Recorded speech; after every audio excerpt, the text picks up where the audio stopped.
everybody. Welcome to the Hunter's Quest podcast. This is your host, Hunter McWaters. It's great to be with you. And today, I'm having a conversation I've been looking forward to for a while. Here with Jay Nichol from the Mindful Hunter podcast. How you doing, brother? I'm doing quite well, man. Thank you very much for having me on. I really appreciate it. It's nice to be on the other side of the microphone for once. It was like normally there's like this, little anticipation as I'm about to do an interview or a podcast. And this morning it's like, yeah, man, I just gotta hang out. I So know. thank I you for love it, having me man. on. I appreciate it. Yeah, thanks for coming on, man.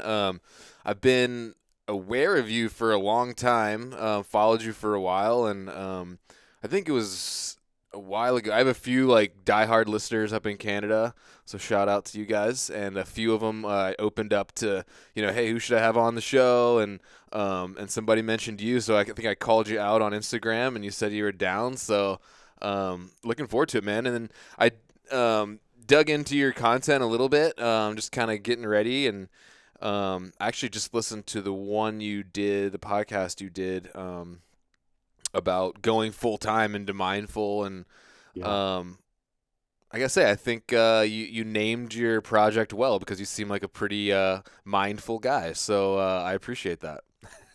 It's funny. I have to give credit to my mother-in-law, which she never lets me forget. When I was originally, this whole thing just started as like kind of a fun side project. I had a great career. I had no desire to try and, have hunting be anything for me other than, what I enjoy to do with my spare time. But I've always been into content creation. I was a Hmm. videographer back in the day, graphic designer. I was a DJ and a producer for a long time. And so when I started, I just wanted to have like a little Instagram account, maybe do some self filming, and I needed to call it something. And I was struggling for the longest time. And initially, I'd called it Modern Hunter, but I knew that wasn't right. But I was struggling for this. I wanted this almost, Renaissance type vibe, like the modern man struggling with, how to feel at home, even though I feel more like I should have been born 200 years ago. And it was my mother-in-law who was the one who finally said it's not supposed to be modern hunter, it's supposed to be mindful hunter. And as soon as she said it, I was just like, ugh. And of course, you run to the computer and do a bunch of Google searching, and was like, nobody else has Yeah. jumped all over this. So, and I think you're right.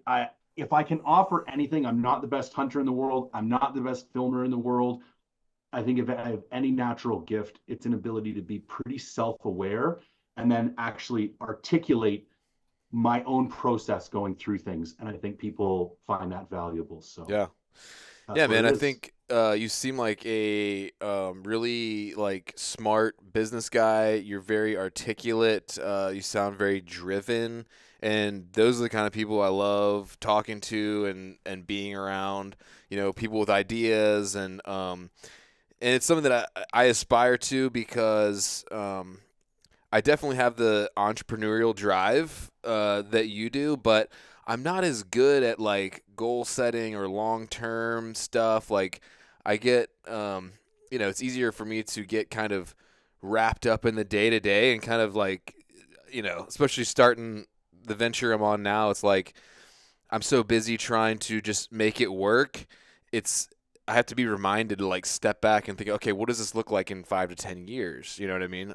So that's something that kind of got my juices flowing when I was listening to your podcast about going full time today. You know what's really interesting? I just did a podcast with a buddy of mine, Adam Yonke, who started a podcast called Beyond the Kill, which is one of the OG hunting podcasts, and he's here from BC. And after I'd done that podcast, he wanted to do one about goal setting. I'll forward it to you once we get off air because I think it's one of those areas that a lot of people struggle with. I think they've got the ethic. I think they have, the drive and the commitment, but I think being strategic about where we expend our energy, like just working hard is not enough. It's like the difference. There's this really um I'm slipping on the name of it now, but it's The Effective Executive. It's by Peter Drucker. It's a really old management book, and there's a really big difference between being efficient and being effective. And a lot of Mm. people focus on being efficient, which is doing things well. being effective is doing the right things well. And I think with compounding efforts and compounding interest, when you continue to do the right things well, day after day after day, you lift your head, 3, 4, 5 years down the road. And the difference between you and where other people end up getting by just being efficient is a big deal. And I struggle with it all the time. I'm not trying to say I'm some No, expert, yeah. but I do think, I mean, you're asking great questions because I think once you get to the point where I know I can bust my ass and I know I have a vision, then it's like, okay, how do I most effectively, create that vision? Yeah, 100%. And that made me think about the, I don't know why it's called this, but you were talking about the concept of the hedgehog, which is like, Yeah. I think you're saying like operating where you have some kind of talent or gift or skill that kind of sets you apart. What were the other two that I Yeah. can't And remember? so the reason it's called a hedgehog, so when we start with a Venn diagram, everybody's familiar with you take the two circles and they can be two different concepts. And where the two circles overlap, there's like that's what a Venn diagram is. So the hedgehog concept is just taking three circles. Yeah. And where they overlap almost creates this like triangle, which if you look at it from the top down is like a hedgehog laying down. Okay. Jim Collins is a brilliant guy. I don't know as if his branding on this was, the best work he's ever done. But the hedgehog concept is simply an area of your life that you're deeply passionate about, Yeah, that's it. something that you think you can be the best in the world at, or have significant competitive advantage. And that's another area that I like to focus on a lot, and we can dig more into that. And then a way to monetize or a Hmm. way to make it, and maybe if you're only doing it as a hobby, but there has to way to make it like fruitful in some way. So if we keep it to the classic Which three, can be the hardest part of that a lot of times, oh, especially for 100%. artists and stuff. Dude, and especially this day and age, like there's a lot of options out there, some not so good, some a lot better than others, but where those three things overlap, deep level of passion, significant competitive advantage, and ability to monetize, that's where you're going to outperform the market in whatever you do.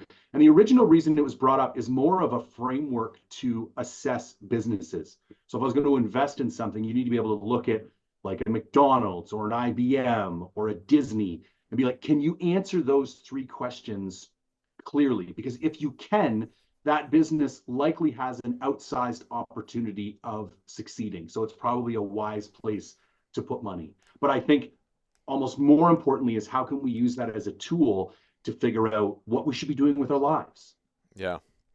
Yeah, and I think a lot of people have that. Well, speaking for myself, I feel like I have the passion, and given some of my professional experience, I think I have a competitive advantage in some places production wise. But yeah, that's the key is like, okay, now how do I get people to write me checks to do this? Yeah, And it goes 100%, man. into something else that so you had the concept of what would you do if you had $50 million, and you were saying in that show, which I agree with, man. Like if someone gave me a $50 million check right now and said do whatever you want, I'd be doing this, but it would just be Yeah. more of it and bigger and better. That's a really cool place to be. Um, but and then you were also talking about in some of your, I love what you're doing with the mindful reviews, the community aspect, and how you're not swayed by you know who's writing you sponsorship checks. Because if you're going to get in the business of gear reviews, that is your business, and you can't be swayed. You have to be unbiased. The only thing I would say there is like, um, if that's your game, that's where you should be. But as a creator, and I'm not in the gear review business, I have been able to be very selective because I have a small number of partners right now, and I've been blessed to be able to be selective and only work with companies I truly like and believe in, most of which I was already using and approached them, and it kind of just worked out, thank God. Um, but there's a balance there too because as creators, people want to consume good quality hunting content, but they don't want to pay for it. Correct. Everybody wants everything for free. So we have to get creative as creators on how we're going to feed our kids and keep doing what we love and do what we're good at. And so, I hear people throwing shade, and I'm not saying you, but throwing shade all the time at creators for, oh, he's sold out, oh, he's sponsored by blah, blah. Okay, yeah, because I have to, because you don't want to pay anything for the hours of content you're consuming that I'm busting my ass to produce. So I got to do something.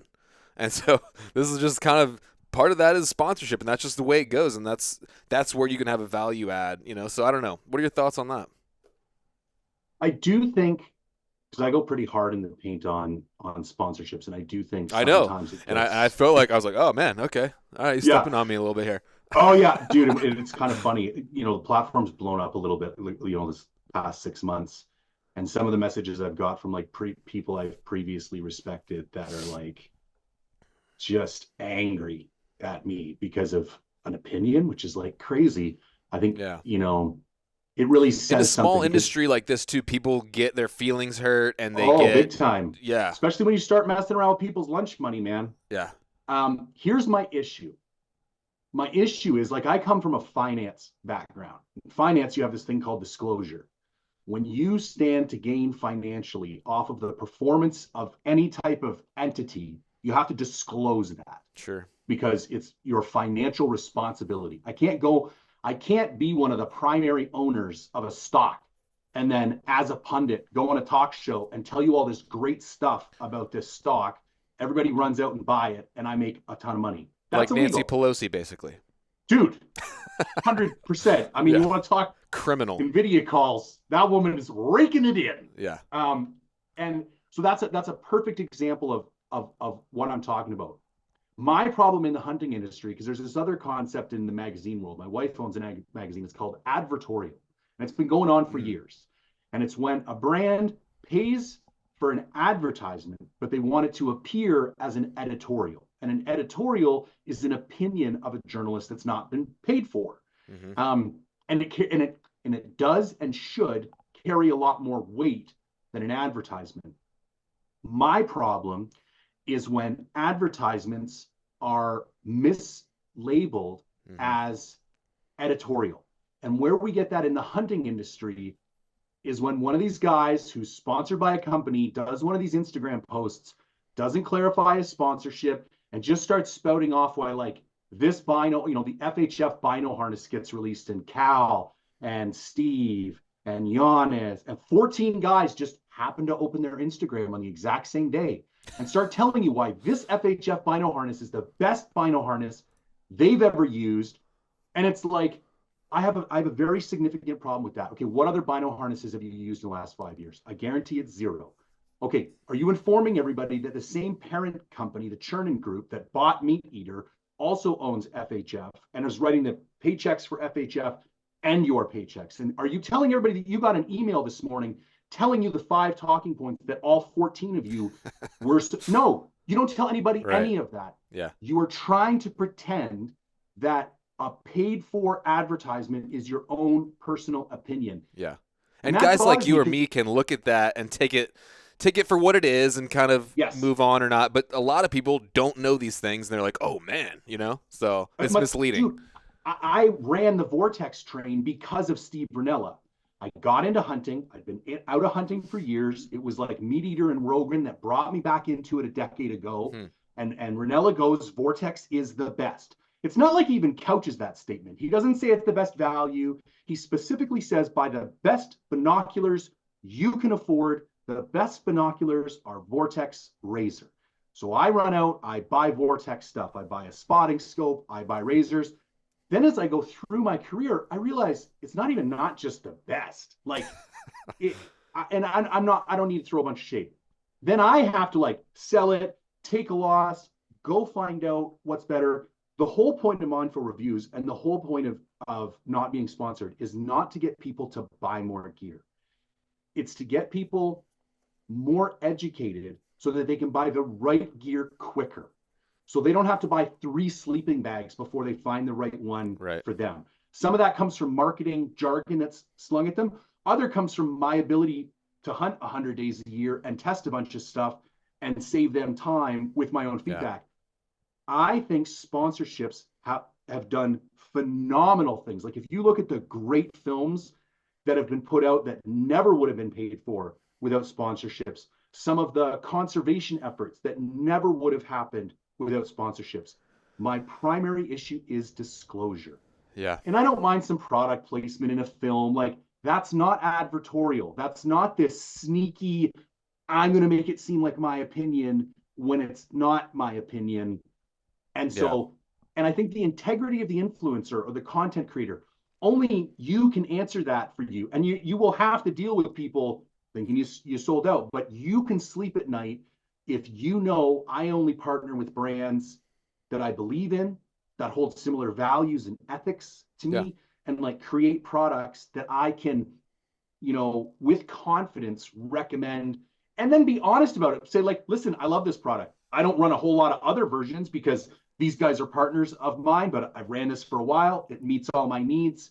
I Yeah. love it. So I just think there's a fine line there, and some people don't tread it very carefully. And that's one of the things that I'm trying to For change sure. with mindful And reviews. the other thing to keep in mind too, for those listening, and maybe for you that just came to my head, is like, you know, who you choose to work with. Like, there's more factors at play than just, let's take optics for example. I'm not like, there's more factors at play than just what is the best glass there is. There's also, 100%. do I like the people there? Yep. Is it, like you said, do their values align with mine? For me, being made in America is a huge deal. So, you know, also value. Like, is my customer base going to spend, $5,000-$10,000 on optics, or is it more of like, let's get a good optic at a good price at a good value, made in America? And I'm not being specific here. I'm just saying there's more, at play than just like, okay, what is, like, on paper the best thing? And there's a value at knowing what that best thing is. But there's also more at play, I guess, is all I'm trying to say. Dude, you nailed it. And here's the other thing I think, because I get this DM all the time, and I'm sure you do as well. How do I get sponsored? Again, coming from the business world, when you have a startup, you don't want to exit a position early. The idea is to build your entity until it has such value that people are beating down your door to get a piece of what you got. Hmm. When you go to market too early with something, you're going to get bent over.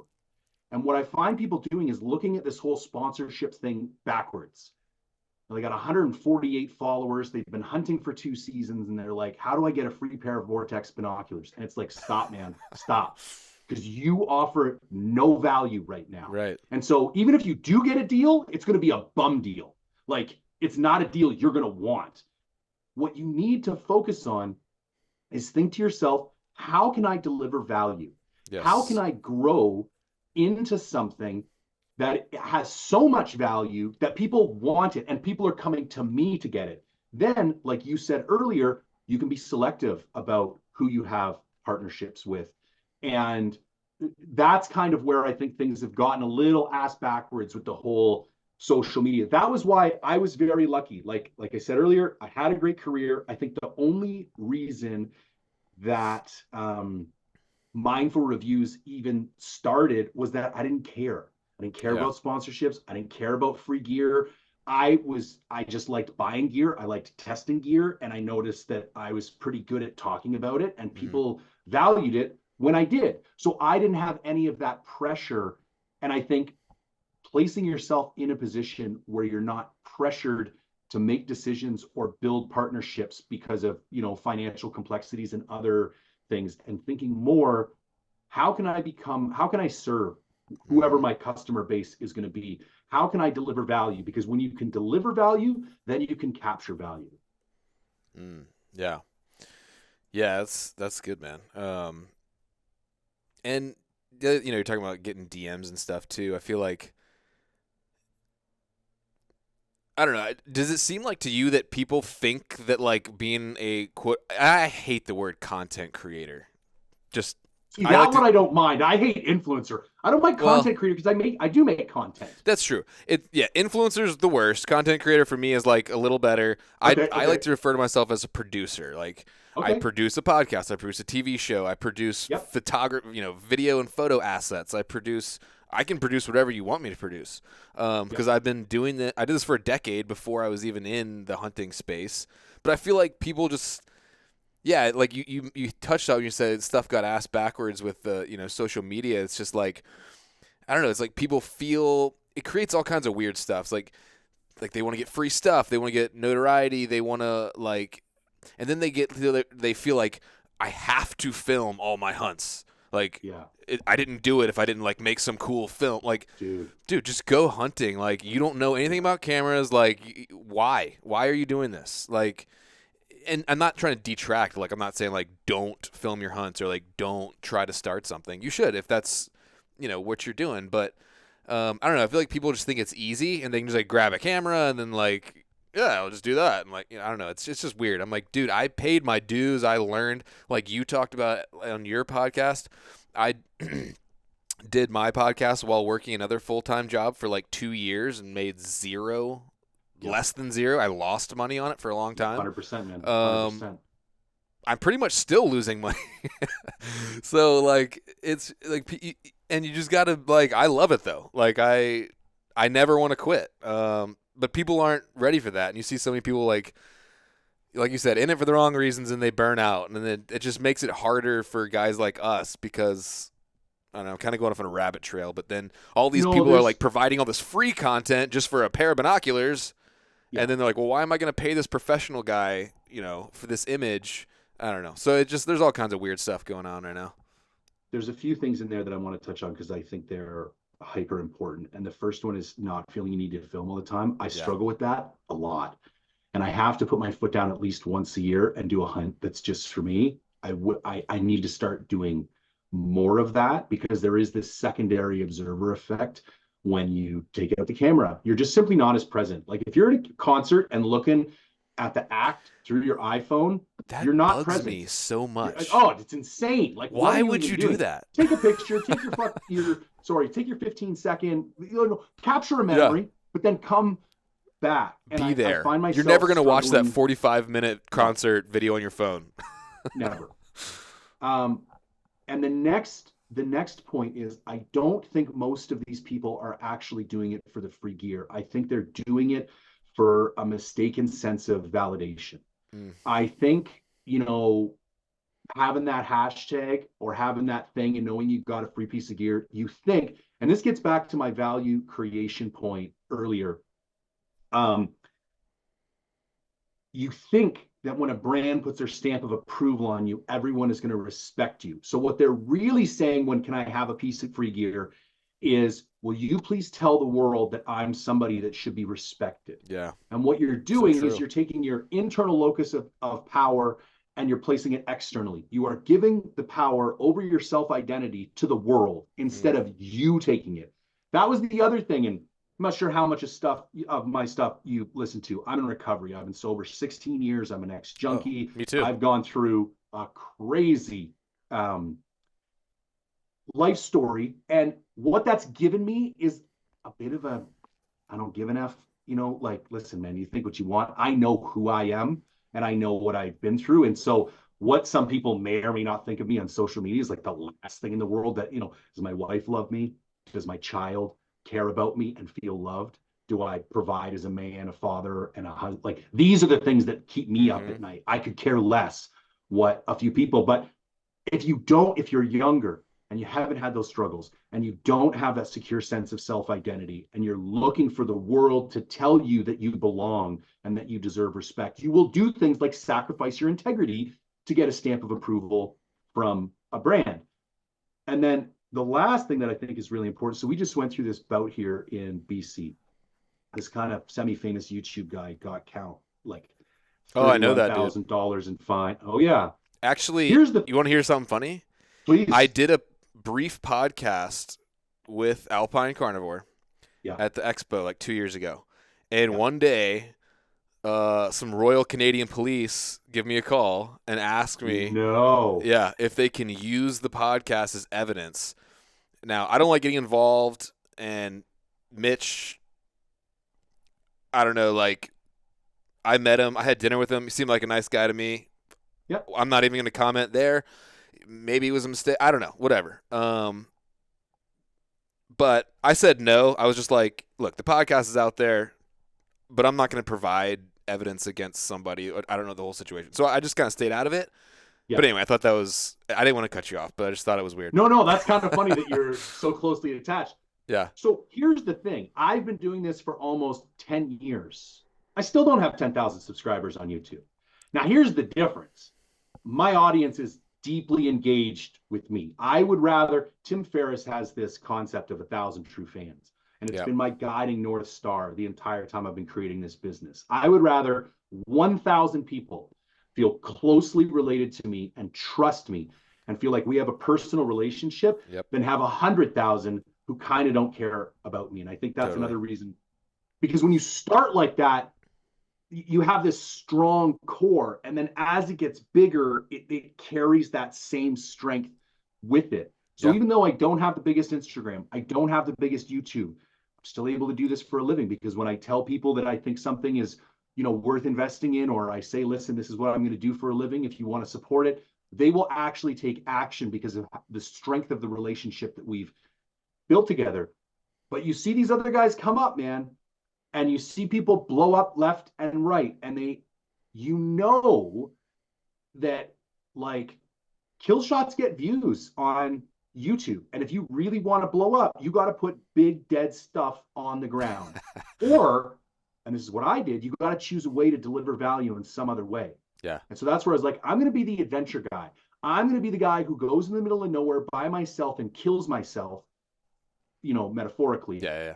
and then communicates with you about what this experience is like for me. Some of my most viewed videos, nothing dies. And the ones I get the most DMs about, where it's like, oh, that's what inspired me to do my first backcountry hunt, or I had this hunt where I was scared and alone, I didn't know what to do, and then seeing you out there, like, it's so nice to see a refreshing take and not this like 18-minute highlight reel stuff. Because I knew, having just back into hunting, almost a decade ago, I wasn't going to be that guy. I didn't have 100 spots to go. I didn't have permissions on private. I didn't have dads and uncles who'd hunted British Columbia for the last 30 or 40 years. I wasn't going to be the guy to go out and knock down big stuff every year. But you see these people cutting these corners in order to, accelerate that growth. And the other thing I tell people when they hit me up and they're like, this is what I want to do, I say, what you need to ask yourself is, are you willing to do what you're doing right now for 5 years without anyone caring? And I mean, no one. You're Yeah. not going to make any money. You're going to have a very small social media following. It's going to feel like you're just pitching stuff out into the void, and you're never getting the response you think deserve. And if you can say yes, like, if you would still wake up tomorrow and do what you're doing, regardless of the feedback or lack of feedback, you're going to then keep doing it, Yeah. because you will make it. And that's all this is, man. You talked earlier about these up and comers who come and start throwing out free content. I just think survivorship. I'm 45 years old, and one of the most important lessons I've learned in my 40s is that consistency kills. I always thought I was smarter than everybody else. I could find a shortcut. There was going to be some way for me to hack my way out of just doing something again and again and again. And I realized it does not exist. Mm-hmm. The only thing that kills is consistency. And so what I've switched my brain to be like, I am going to do this longer. I am going to do this better. And I'm going to do this more consistently than anyone else. And if it takes a decade, if it takes 2 decades for me to outpace everybody and outlast everybody, then that's what I'll do. But there's no quick wins in this game. 100%, man. Yeah, it's so good. Yeah, consistency, just like anything, man. I mean, whether it's in the gym, Yep. spiritual stuff. Yes. And dude, Family, I've all been, of it. I've been off opioids and booze for coming on 8 or 9 years now. I was a junkie. Oh, wow. Myself. Okay. What are Fentanyl. the odds? We could have a conversation about this, because I was about to say, what are the odds? And I think the odds are actually significantly higher than you would think, because I think there are elements of the backcountry and elements of that struggle. Like, I guarantee my dopamine receptors are not like the average human beings. Like, Yeah. normal stuff just doesn't hit me the same way Right. it hits normal people. I need this elevated level of intensity to my life for me to feel anything. That's just the fact. My wife is always like, it gets to be a bit much, because everything is always at 11. You know what I'm saying? Same. I'm an extreme person, and like I think a lot of the reason I was using was I had this dream, this desire, passion in my heart for adventure and all this stuff that I'm living now, but I wasn't doing it mainly because I was using. And then I would use more to like smash that, and then it would get worse, and it was like this never-ending cycle. Um, and so I don't know, it's just it's like I think there's a Bible verse that says like a dream deferred makes the heart sick, and like my heart was sick because I had deferred Dude, my that's dream. heavy. Yeah. And so anyway, man, I just wanted to connect on that point, but um, so you're so many questions. Okay, you're a smart guy. This is a leading question, but Try to it's be. okay. You're a smart guy. You're a good business guy. Why did you get into the hunting industry? Yeah, 'cause it's what I love, man. Because I just exited I had a behavioral insights consulting agency that I ran for 7 years. Before that, I was a forestry engineer for 15 years. I've been a successful business consultant in Vancouver for the last 7 years. And there's a lot of real good, real profitable white collar jobs I could go get right now that would be less stressful and pay less or pay more than what I'm currently making. And I kind of went through this shift, I'm going to say, between my late 30s and my early 40s, where I used to be like I've always been financially motivated. I think coming from as poor as we were, it was like one of the things when I grew up, I was like, I don't care what I have to do. No one's ever going to have that power over me. Like money just equals choice, Mm-hmm. and if you want freedom, you need money. It's just, that's the other thing I try and tell these young kids, like, listen, you can do what you love, or you can go find a way to make a bucket load of cash, and then you can do whatever you want for the rest of your life. Like, I get a lot of these must be nice, messages Yeah. sometimes on some of the hunts, and I'm like, do you know what I've done for the last two Yeah. decades No, to they be in don't. a must be nice position? Right. Like, while you're out drinking on the weekend, I'm working. While you're out picking up girls on a Wednesday night, I'm working. While you're out doing this, that, I'm working. It just never ends. Um, Anyways, now I lost my train of thought. That's okay. What was the original question? I was talking about Oh, why yeah. the hunting industry? Yeah. And so the revelation that I had coming into my early 40s was that what was really important to me was the number of hours per day that I got to spend doing things I love. Hmm. And that I needed a base level of financial well-being. But like they've done studies, man, and after 100 grand a year, and I know that probably seems like a lot to most people, after 100 grand a year, money has almost zero ability to impact your level of happiness. And so once you're at that point where you can afford a decent house, you got a decent car, you can take the family on a couple of vacations every year. And I mean, if you want a new pair of binos, you go buy a new pair of binos. Like you have that base level Right. of financial stability. Money has no impact on your level of happiness. Now, Mm-hmm. obviously, if you're in poverty, that's a completely For sure. different situation.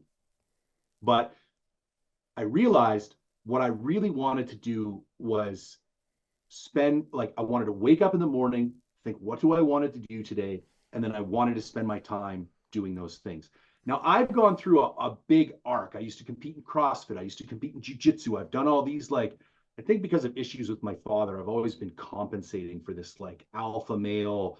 Like I overcompensated in this ability, this desire to be like hyper masculine. Like I felt like I Bodybuilding. never got that. Bodybuilding is another prime example. Like I never got that pat on the back from my dad, like, now you're a man. Because we had this falling out of my teens. We came back together in my mid 20s, but I missed that late Mm-hmm. teens coming of age where I would have come into my own. And I think I had to go find that on my.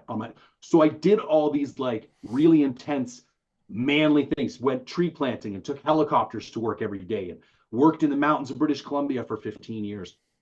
And it was always in this quest to combine solitude and mental challenge and psychological challenge and physical challenge. And I firmly believe that life for me is really about two things: collecting stories and seeing what I'm capable of.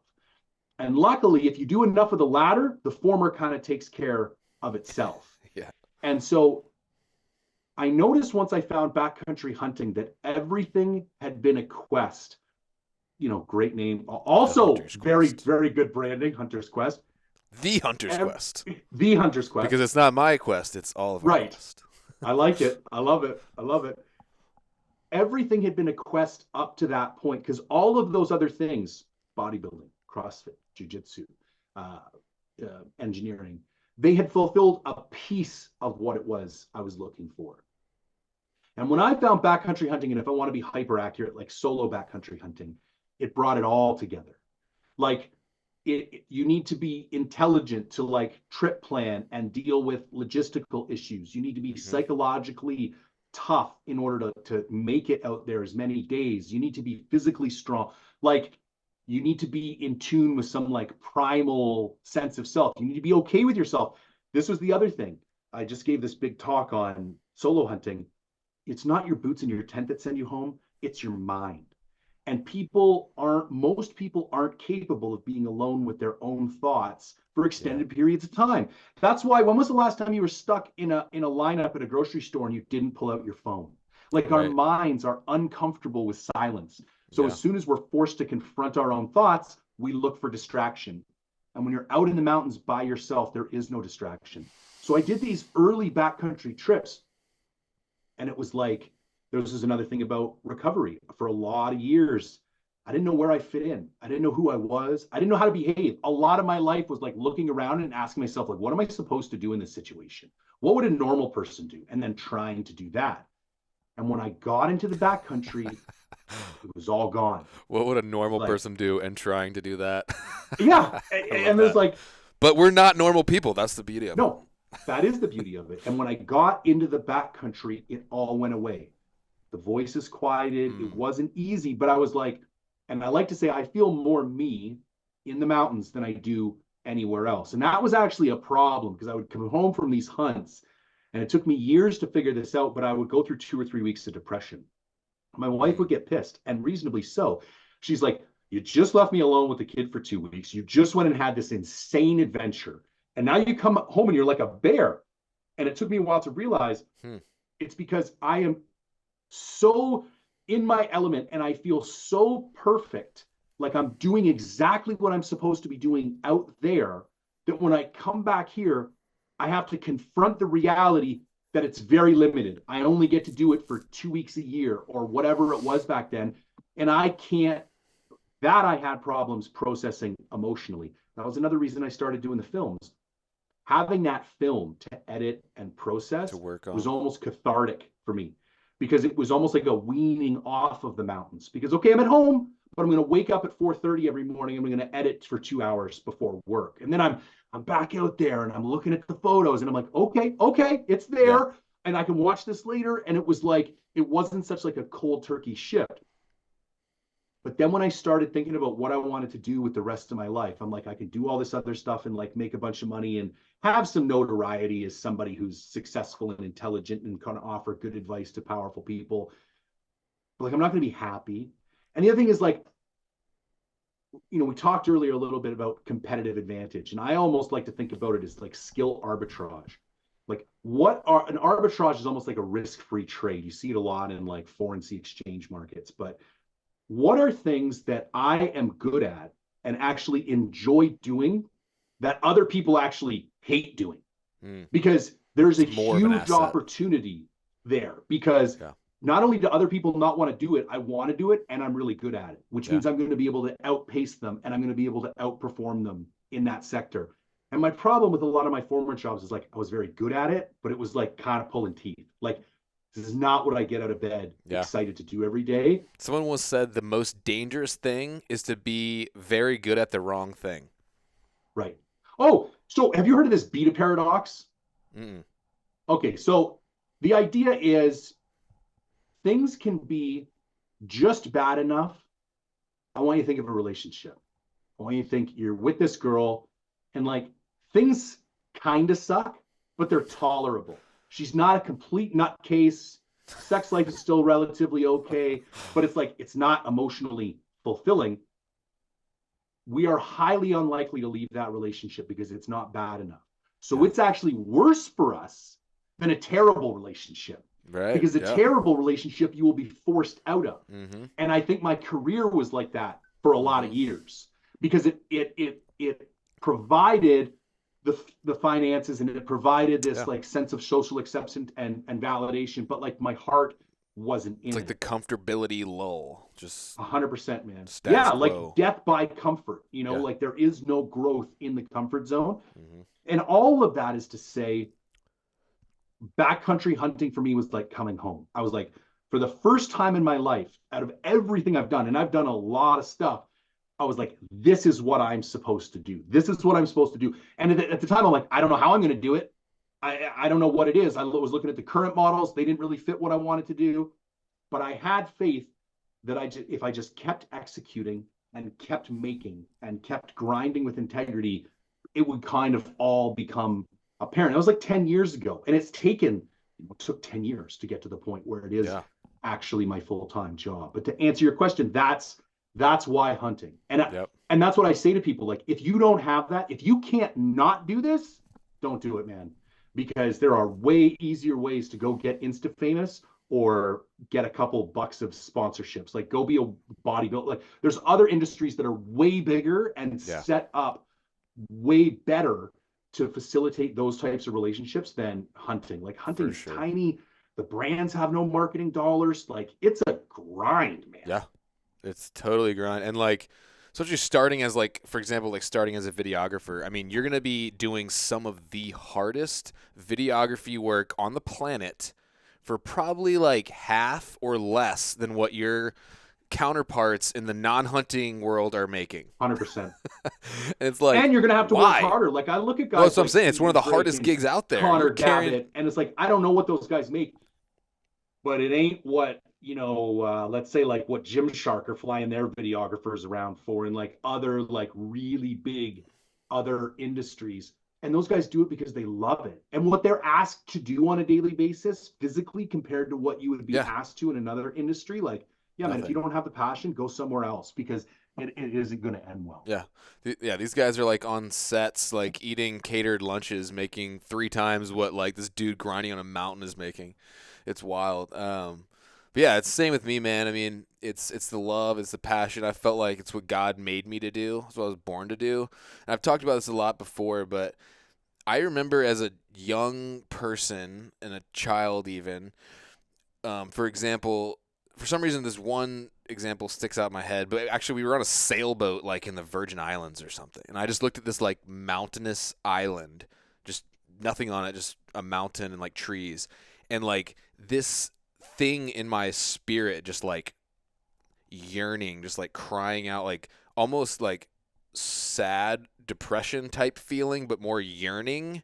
And I could never figure out like what is that. And it's like it's a desire to be like deeply, intimately connected with the natural world, the mountain, wilderness, however you want to describe it, God's creation, however you want to say it, but and not just like, oh, cool, take a picture from the side of the road, kind of connected. I mean, like in it, a part of it, and that is something I only like that yearning, that like panging, like almost like physically painful feeling in my heart that I used to get looking at like a mountain landscape is gone now.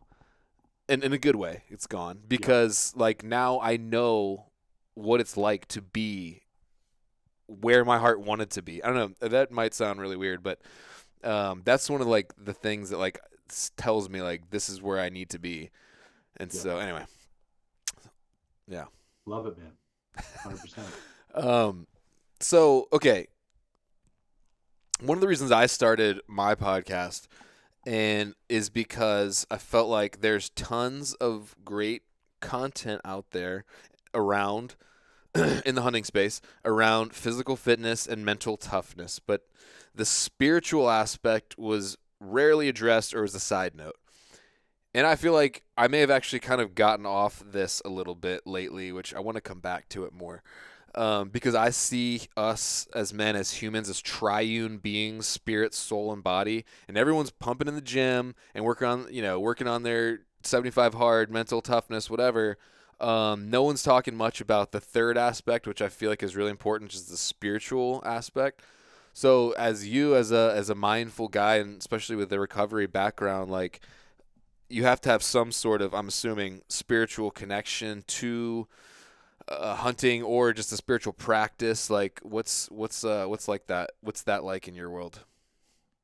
It's a really interesting question, man. And it is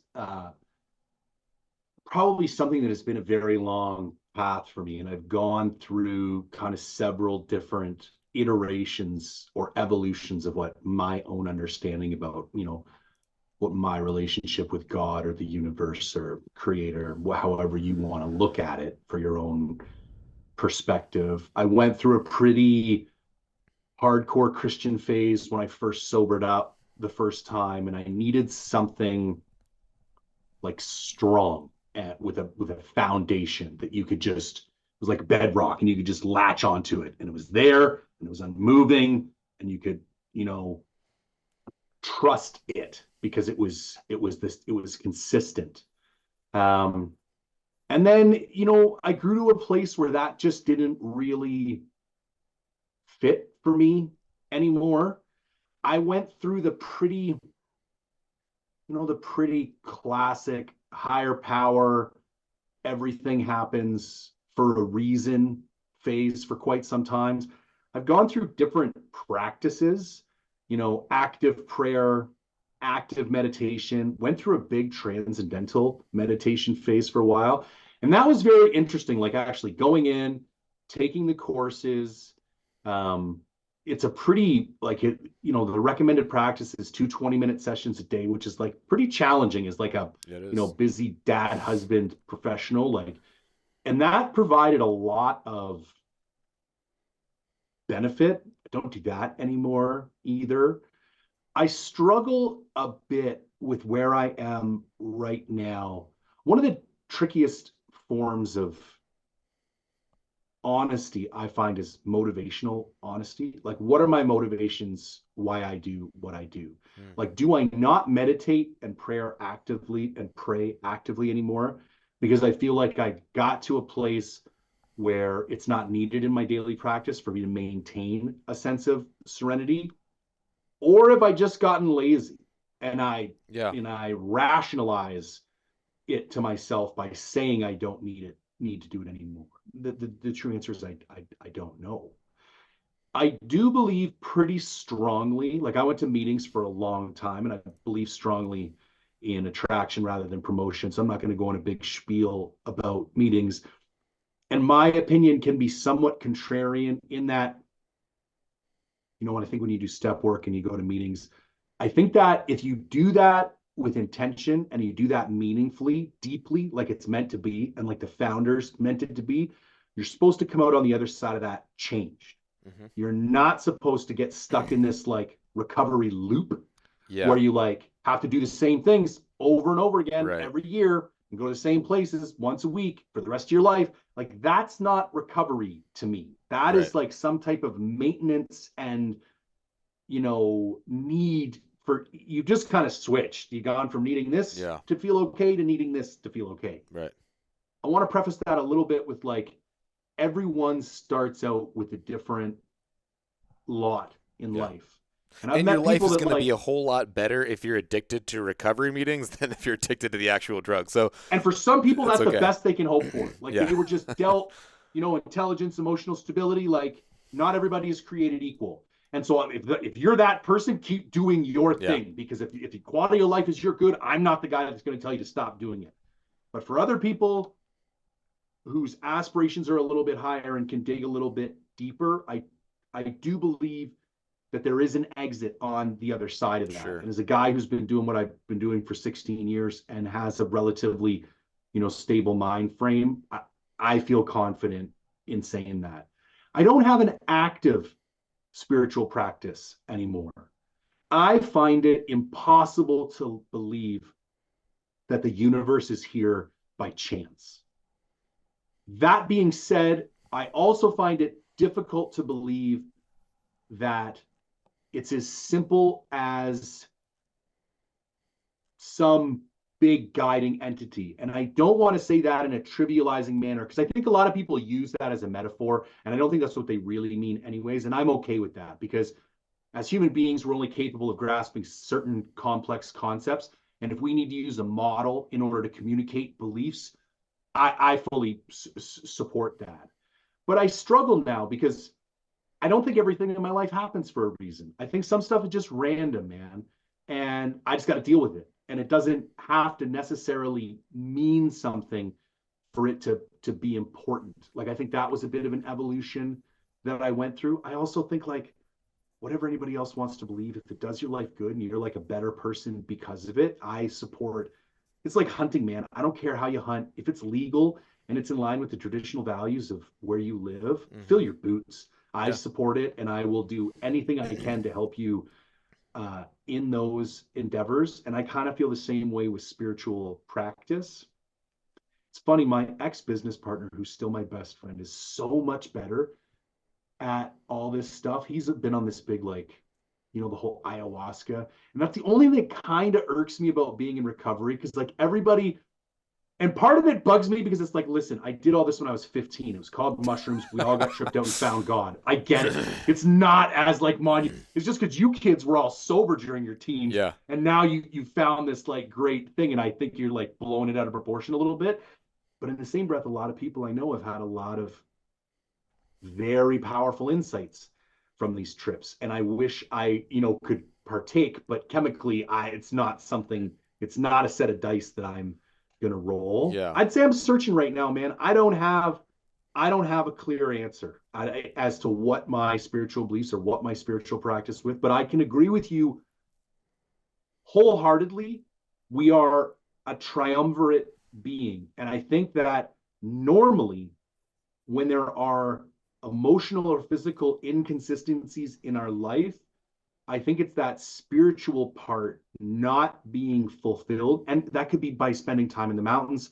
That could be by spending time with your kid. That could be going to church. Whatever that personal work is for you, I think people look to fix the physical first because it's easy to understand. But I think it's more than likely a spiritual issue that needs to be addressed, that when it's addressed, the rest of it kind of takes care of itself.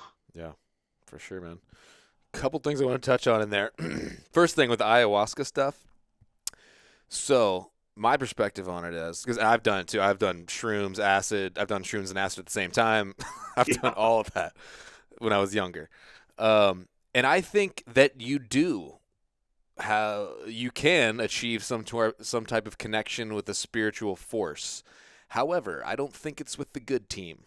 If you get what I'm saying, I think Sure. there's another Bible verse that talks about the enemy comes dressed as an angel of light, and a lot of you know, it's not a good. You can relate it to anything else in life or the natural world. Like, no one's attracted to a scary, gross-looking demon, Right. but if he's disguised as a nice creature of light, but that takes you down the wrong path, that could be your undoing. But anyway, um, that's a whole other topic, but interesting one.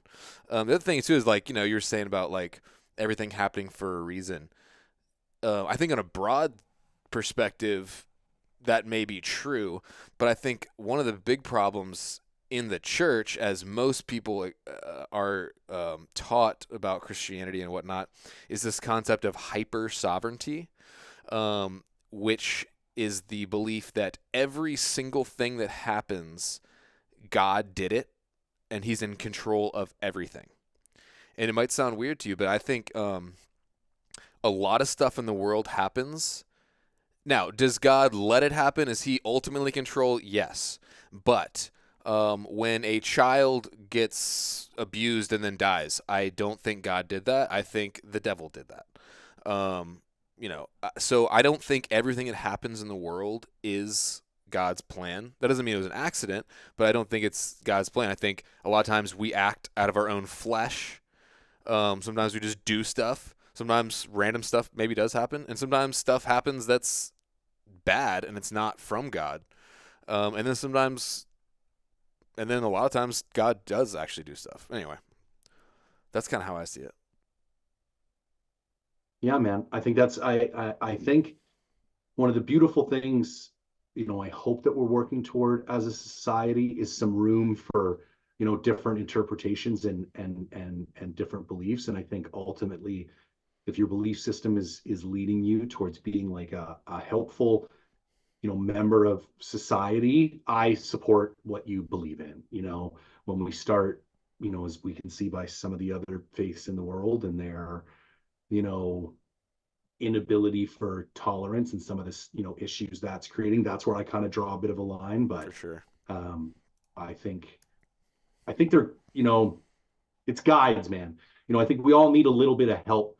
Kind of, it's like in business, there's always a framework. I'm a big on frameworks, and I think a lot of spirituality and a lot of stuff, and I'm familiar with a lot of stuff in that book is about a framework, like how to live a good life. And there's lessons, and there's teachings, and there's some, rules, and then some gentle guidelines. And I think the vast majority of that stuff is very helpful and productive for a lot of people. Yeah, man.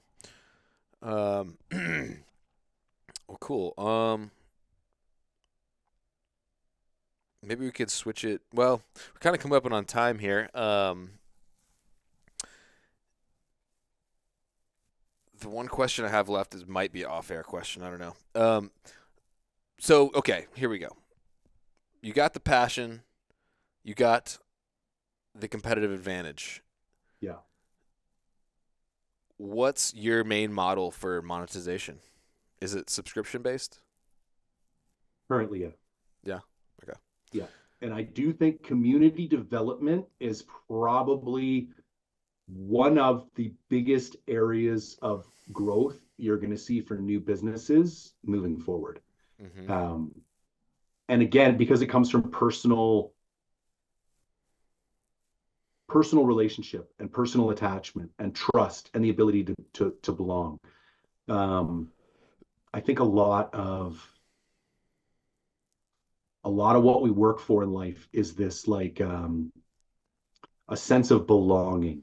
And I think that's how a lot of marketing works. Yeah. Marketing works through narrative. And this is what, like, one of the things that blows my mind when I do reviews is how vehement people get when you like say something bad about their backpack. It's like, are you serious, man? Like, it's a backpack.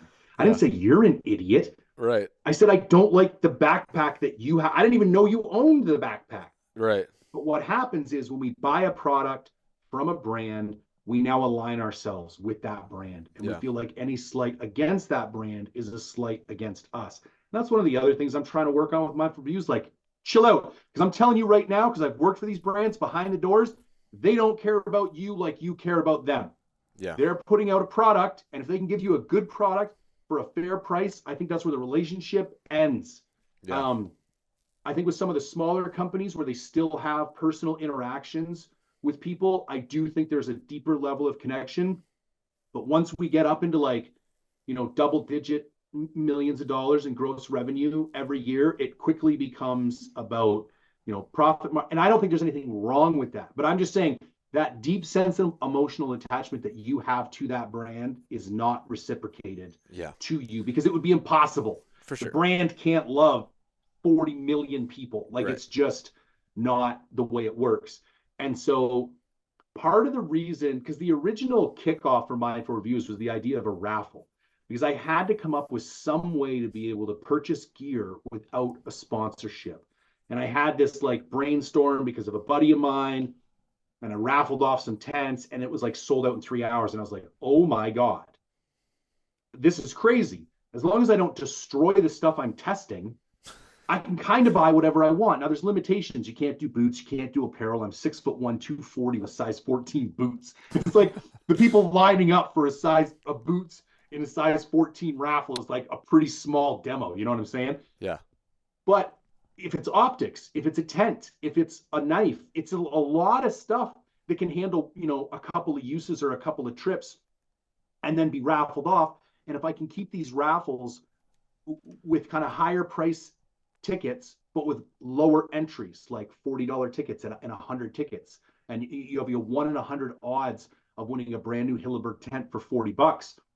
there's a very strong interest in that. Yeah, But I was like, I want to build something more meaningful than just a bunch of raffles. I wanted to create a sense of community. And you can do that by just having people sign up. But I think we've all spent enough time on forums that if you don't have some kind of paywall, you just deal with all kinds of like for flaming and sure. negativity. And I Yep. realized, and you can join my website for $5 a month. Like it's Yeah. a cup of coffee, man. It's And not a lot of within money. that community, it's like, people are going to be like, "Oh, Steve won the tent this month," and like, "Cool, Oh, good job, it Steve." happens every time. I post the winner. There's a bunch of congratulations, but we have like 20 different chat rooms that are about gear and about this and about that. And I won't want my legacy to be about gear raffles. I'm glad people win. I'm glad I can afford or create the opportunity for people to get gear. I want my legacy to be about building a community. I want, we currently have 350 members. I would love a place 5, 10 years down the road where that's thousands of members. And there are Hmm. people who were able to go on trips and learn things and do things they weren't capable of because of the relationships they built in that community. And so ultimately, that's the driving force for me. So that's why I opted for a subscription model. And I knew it turned out being more popular than I thought because you're kind of selling nothing. I don't have a tangible product that I can put. It's not like Netflix where you sign up and you instantly get to watch all these shows. I was asking a lot of people. I was asking them to have faith, especially those first, and 90 people sign up in the first month. And I had nothing. There was no content. And I was like, people were buying lifetime memberships, which are $250 because they trusted me, because I had integrity. And I told them, listen, I know this is new. I know this is different. There's not anything else like this, in Hmm. the hunting space. But if you give me your trust, I will give you my everything. And I will build this into something that is going to be worth 10 times what you paid for it. And I Yeah. think it's a hard thing to sell like that, which is why long form content, explaining it on a podcast, doing a big review where you get a chance to understand me and what I'm about, and then you see the raffle at the end. Um, that's what. And one more little business tip I will give. So another Jim Collins thing, he talks about a flywheel, and every great business needs to have a flywheel. Now, a flywheel in an engine has this ability to consistently deliver force and increase output. If you look at um, Amazon, you can define their flywheel through their product selection. So Bezos knew that vendors wanted access to more customers, and customers wanted more access to a greater variety of products. And and they wanted lower prices. And Bezos knew that by having more vendors, there would be more competition and prices would lower. So he starts with having some vendors, some products, and some customers.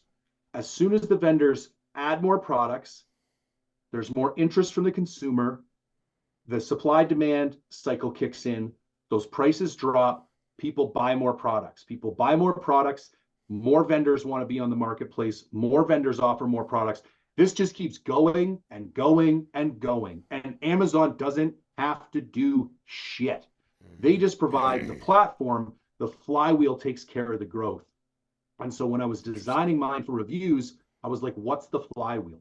And the flywheel is the raffle membership connection. So in order to buy a raffle ticket, you have to be a member. The more members I have, the more raffle tickets I can sell, the more gear I can buy, the more reviews I do. The more reviews I do, the more products I can raffle, the more members I have. And so my like goal is hyper simple: more reviews. I like to boil goals down to the one single activity that will drive results consistently across the entire landscape. And so, for example, for hunting this year, I have one goal: 100 days in the field. I know if I hit that goal, content will take care of itself, reviews will take care of themselves, all of the things that I need to do, the amount of animals that I will successfully kill will take care of itself. And so when it comes to mindful reviews, I only have one goal: more reviews, because reviews will drive raffles, will drive memberships, and everything kind of takes care of itself. That's awesome, man. And I think too, I was thinking it's just like I feel like in the hunting is such a personal, like just such a unique thing that I think you get that like people are deeply identified with products, and brands and stuff like that, where they may not get as mad if you're like, oh, your gym short brand sucks, like, Yes. but you're like your hunting rifle brand sucks. They're like, oh, they get butthurt because it's like just I don't know, Part of it's your identity, man. part of your identity and like just 100%. I'm a the Tika guy. the weight I'm a of Seiko like guy. yeah, like and just like the weight of the pursuit of going out and taking a life is just there's just more on the line. Yeah. So anyway, man, I love what you're doing. I love the way your mind works. Super cool. Really enjoyed this chat. I don't know, any closing thoughts or questions for me or anything? So the one shameless plug I want to give, because it actually ties right in with that kind of identity thing that you were just talking about. So I'm wearing some Forged apparel right now. So I just created an apparel line called Forged in the Backcountry, and it essentially it's everything that we just talked about for an hour. So I'm not going to give the whole sales pitch about it. But I realized there was a hole in the market, much like with Mindful Reviews, where there was a hole in the market for non-sponsored, unbiased gear reviews. I realized when I went to go buy, and I come from a hip hop background and other stuff, so it's like there's LRG and Supreme and Obey. And when I went to go buy clothing in the hunting industry, if I wanted to wear like kind of nice stuff that I could like wear out to a dinner, but would still signal, you know, I was a backcountry hunter, because like you just said, that's such a strong part of my identity. I really only had two options: influencer merch and logo wear from brands. That was it. Very true. And so I wanted to create something it wasn't a Sitka t-shirt. It wasn't a Kuyu t-shirt. It wasn't a born and raised outdoors t-shirt. It was a backcountry t-shirt. It was like something, and you see this in lots of other industries. And so I came up with the idea of Forged in the Backcountry. And so it's forgedinthebackcountry.com. The whole idea is lifestyle apparel for the backcountry hunter. I live in Vancouver. It's a big city. I wanted stylish clothes that people could wear that were of higher quality than the kind of low end influencer merch people tend to do with just like cheap logos on cheap, Yeah. Chinese No, that's really cool. t-shirts. Because And so, I'm like that too. Like I especially when you go into the backcountry and you wear this like really nice, high quality, like well crafted stuff, and yeah, you it's a take your kids $200 out, shirt. right? And you take your kids out to the zoo, and you're like, well, I don't want to wear some crappy like cotton T-shirt. Like I know what Yeah, nice stuff is like, so you want to yeah, wear like this cool Everly Stock pullover I'm wearing right now, which I'm not sponsored by them, but you want to wear nice stuff. But then your wife's like, why are you dressing like we're going camping everywhere we go? yeah.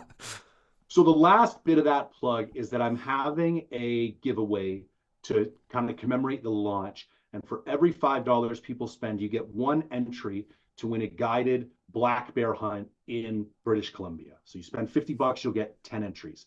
And not only are you going to get to go on a guided black bear hunt in British Columbia, I'm going to go with you, and I'm going to film the whole thing, and it's going to go up on the Mindful Hunter YouTube channel. So I like to tell people, if you like what I do and you want to see more of it, you can go join Mindful Reviews. You can buy some clothes to Forge in the Backcountry.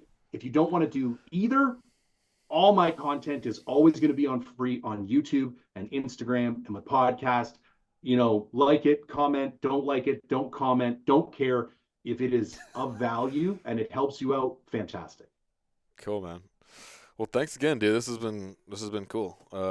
Hope we can. Yeah, we'll have to do the flip side soon. We'll give it a bit, and I'll have to have you on the Mindful Hunter I would love podcast. to do that. There's tons of stuff we could talk about, I feel like, and hope we can stay in touch because I don't know. I feel like we connected, and there could be. I don't even have anything in mind, but there could be some collaboration.